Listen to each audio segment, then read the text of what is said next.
2025 में जन स्वराज 243 सीट लड़ रहा है, उसमें कम से कम 40 महिला उम्मीदवार जन स्वराज की ओर से खड़ी की जाएंगी।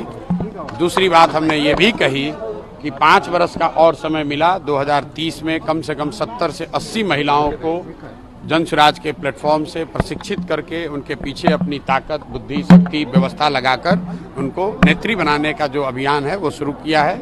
ये कोई महिला प्रकोष्ठ की बैठक नहीं है, ये महिलाओं को सही मायनों में नेत्री बनाने का प्रयास है।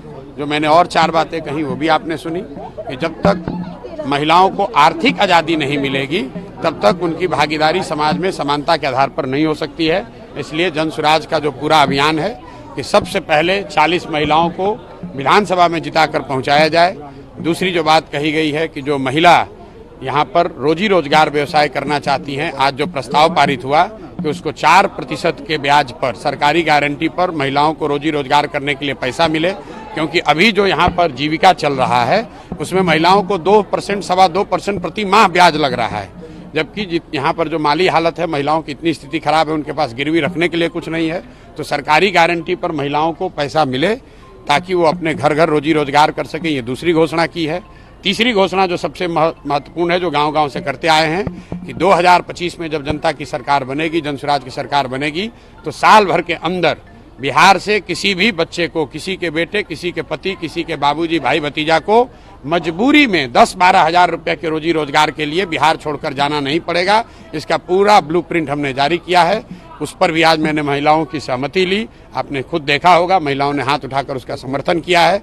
और अंतिम और बात जो हमने आज यहाँ कही है कि अगली बार जब आप वोट दीजिए तो वो नेताओं को देखकर नहीं, नेताओं के बच्चों के लिए नहीं, अपने बच्चों के लिए वोट दीजिए। और उस पर सारी महिलाओं ने खड़े होकर उसका समर्थन किया। लालू, नीतीश और मोदी को वोट देने के लिए आपने अपील किया है। लालू, नीतीश और मोदी को नहीं वोट देने नहीं, मैंने आप मेरा वक्तव्य सुन लीजिए। मैं पिछले 2 साल से जो कह रहा हूँ, मैं लोगों से पूछता हूँ कि अब सब सुनने के बाद बताओ कि लालू जी का राज चाहिए, नीतीश जी का राज चाहिए, मोदी जी का चाहिए, या कि जनता का राज चाहिए। लोग कहते हैं जनता का राज चाहिए।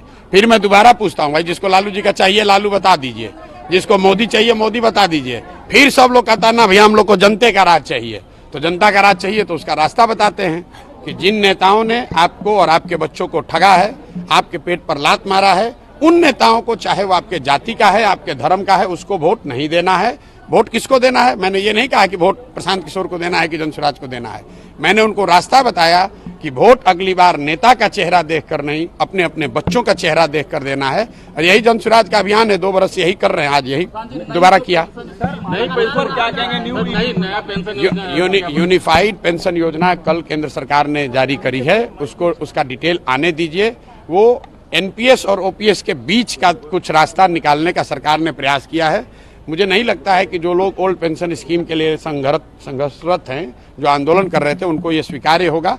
लेकिन सरकार ने कल जारी किया और ये योजना सिर्फ केंद्र सरकार के कर्मचारियों के लिए, केंद्र सरकार के अंतर्गत काम करने वाले 23 लाख कर्मचारियों को ये अवसर दिया गया है। राज्यों को इस पर अभी निर्णय लेना है, तो राज्यों के पास ये स्वतंत्रता है कि वो ओपीएस भी रख सकते हैं, एनपीएस में भी जा सकते हैं, और जो यूनिफाइड पेंशन योजना आई है उसको भी लेना है, उसको भी अपना सकते हैं।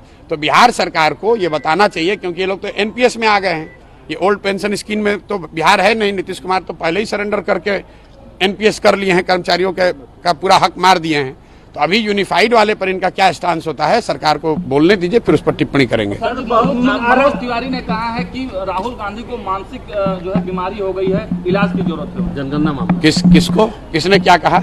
अब भाई ऐसा है कि जिसने वक्तव्य दिया है वो भी हमसे बहुत बड़े नेता हैं, जिन पर वक्तव्य दिया है वो भी हमसे बहुत बड़े नेता हैं।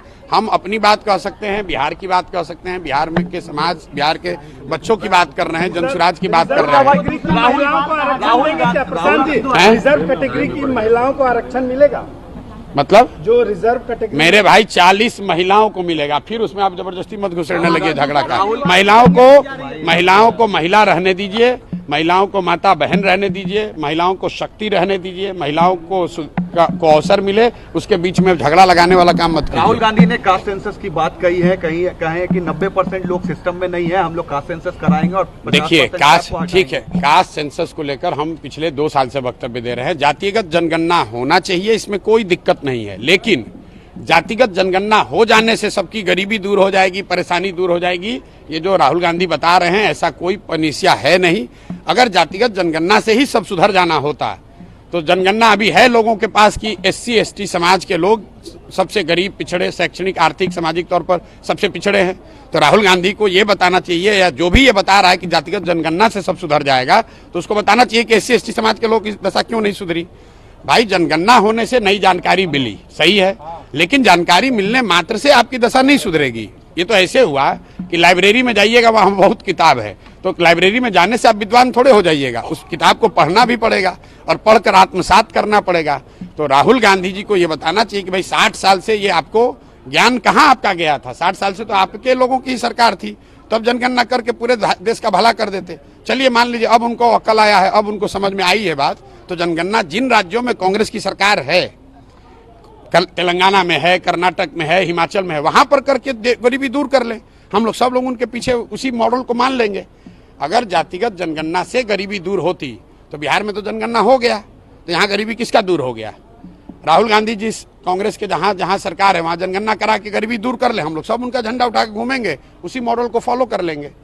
जातिगत जनगणना से या किसी भी तरीके के सर्वे से आपको सिर्फ इतना पता चलता है कि समाज के किस वर्ग की स्थिति क्या है, लेकिन वो पता चल रहा है, उसका कोई रास्ता जब तक नहीं निकालिएगा। लोग गरीब हैं ये तो पता है, लेकिन गरीबी से निकलेंगे कैसे इसका रास्ता न बताना पड़ेगा। बिहार देश में सबसे गरीब और पिछड़ा राज्य है, इसके लिए जनगणना की जरूरत है, ये तो सब लोग जान रहे हैं। इसको सुधारने का राहुल गांधी क्या मंत्र दे रहे हैं वो न बताएं। बात तेजस्वी यादव भी कह रहे हैं और बीजेपी और जेडीयू को चलिए, अरे ऐसा है मेरे भाई, तेजस्वी यादव की कितनी समझ है, उनके टीका वक्तव्यों पर टीका टिप्पणी करना, वो भी विकास के मामले में।